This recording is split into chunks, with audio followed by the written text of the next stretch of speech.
आगे पड़ा गीध पति देखा, सुमिरत राम चरण रति रेखा। श्री राम जब सीता की खोज के लिए राम लक्ष्मण सहित आगे जा रहे थे, तब रास्ते में उन्हें जटायु दिखाई दिया। वह प्रभु श्री राम का स्मरण चिंतन कर रहा था। जटायु को इच्छा मृत्यु का वरदान प्राप्त था।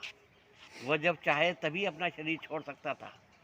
जब रावण ने उसे घायल कर दिया, मरणासन अवस्था में पड़ा था, मृत्यु उसके सामने सिराने खड़ी थी, परंतु उसने मृत्यु को रोक दिया कि तू मुझे जब तक आलिंगन मेरा नहीं कर सकती, जब तक मैं प्रभु श्री राम के आने पर उन्हें सीता के हरण का पूरा वृत्तांत नहीं सुना दूं। तब प्रभु श्री राम आए और उसके सर पर जैसे ही हाथ फिरा, उसकी सभी पीड़ाएं दूर हो गई। कर सरोज सिर पर सेऊ, कृपा सिंधु रघुवीर, निरखी राम छवि धाम मुख, विगत भई सब पीर। तब कह गीध बचन धरि धीरा, सुनहु राम कृपाल रघुवीरा। नाथ दसानन यह गति कीनी, तेई खल जनक सुता हरि लीनी। तब धैर्य धारण करके गिद्ध ने प्रभु श्री राम से कहा कि हे प्रभु, ये रावण ने मेरी हालत करी है और उसी ने सीता का हरण किया है। और अब वो सीता का हरण करके कहाँ ले गया? ले दक्षिण दिशि गए हूँ गुसाई, बिलपत अति कुररी की नाई। वह दक्षिण दिशा में गया है और जैसे चील चीखती है उसी तरह से सीता बड़ा विलाप कर रही थी। दर्श लागी मुख राख्यो प्राणा, चलन चहत अब कृपा निधाना। आपके दर्शन करने के लिए और आपको समाचार देने के लिए मैंने अभी तक मौत को रोक रखा है और अपने प्राणों को रोक रखा था, परंतु अब वो मेरे प्राण जाना चाहते हैं। तब प्रभु श्री राम ने कहा कि तुम ये शरीर रखो, मैं तुम्हें अमर करता हूँ और अभय देता हूँ। तब उसने कहा कि जाकर नाम मरत मुख आवा, अधमहु मुक्त होई श्रुति गावा। सो मम लोचन गोचर आगे, राखौं देह नाथ के खांगे।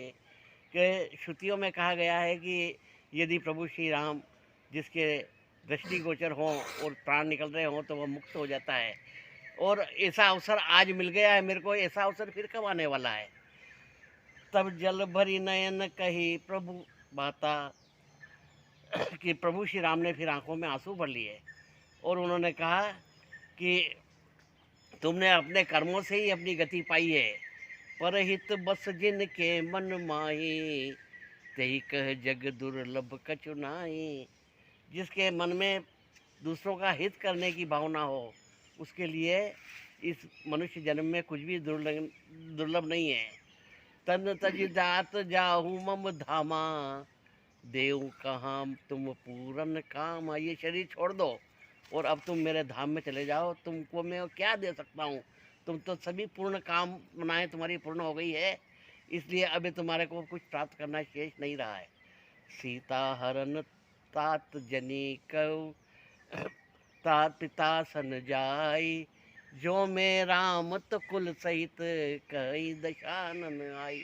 अब आप मेरे धाम में जा रहे हो तो वहाँ मेरे पिता मिलेंगे, तो उन्हें यह सीता के हरण की घटना मत बताना। अगर मैं राम हूँ तो रावण कुल सहित जाकर के यह समाचार उन्हें सुनाएगा। गीध तेह तज धरि हरि रूपा, भूषण बहुपट पीत अनूपा। तब उस गिद्ध ने अपना शरीर छोड़ दिया और अब उनका शरीर कैसा हो गया कि बहुत सारे गहने और पीताम्बर धारण हो गया और उसके बाद में भुज विशाल, बड़ी बड़ी भुजाएं हो गई और 4 भुजाएं होकर के और नयन भरी बारी, आंखों में आंसू भर करके भगवान की स्तुति करने लगा। तो जब स्तुति कर दी तब भगवान ने अविरल भक्ति मांगी वर गिद्ध गयऊ हरिधाम, ते कर किया जथोचित निज कर कीनी राम। तब प्रभु श्री राम ने उसकी अंतिम क्रिया अपने हाथों से की। और तुलसीदास जी लिखते हैं कि गीध अधम नर आमिष भोगी, गति दीन चही जाचत जोगी। जो नरमांस खाने वाला गिद्ध है उसे ऐसी गति अंतिम दी जो कि योगियों को भी नहीं मिलती है। तो एक वो इच्छा मृत्यु का वरदान जिस गिद्ध को प्राप्त था, वह प्रभु श्री राम के गोदी में अपना शरीर छोड़ा और उनकी अंतिम क्रिया प्रभु श्री राम ने की। और गिद्ध हंस रहा था और प्रभु श्री राम रो रहे थे, परंतु इच्छा मृत्यु का वरदान भीष्म पितामह को भी था, परंतु वे शरशैया पर सोए हुए थे, उनके प्राण नहीं निकल रहे थे और वो रो रहे थे और सामने मधुसूदन हंस रहे थे। तो मधुसूदन को कहा कि मैं अंतिम समय में इस तरह से कष्ट देख रहा हूँ और मेरे प्राण नहीं निकल रहे हैं, तो ये मेरा इस प्रकार का दुख मुझे किस प्रकार प्राप्त हुआ।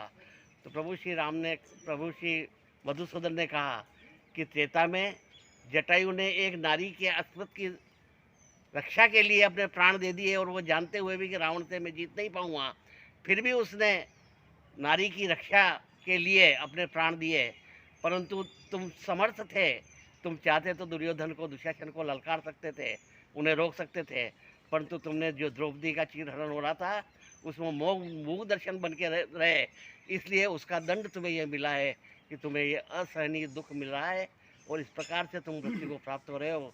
तुम्हें इच्छा का मृत्यु का वरदान प्राप्त था, परंतु तुम्हारे कर्म जो ये थे आज वो बंधन आड़े आए हैं और तुमने नारी का जो अपमान हुआ उसको रोका नहीं, और इसलिए तुम चाहते हुए भी रोक सकते थे पर नहीं रोका, इसलिए तुम्हें ये अंतिम गति इस प्रकार की कष्टपूर्ण मिल रही है। आज तुम रो रहे हो और मैं हंस रहा हूँ। तो जो नारी के सम्मान में जो अपना प्राण त्याग देता है उसी का जीवन धन्य है और अनुकरणीय है, वंदनीय है।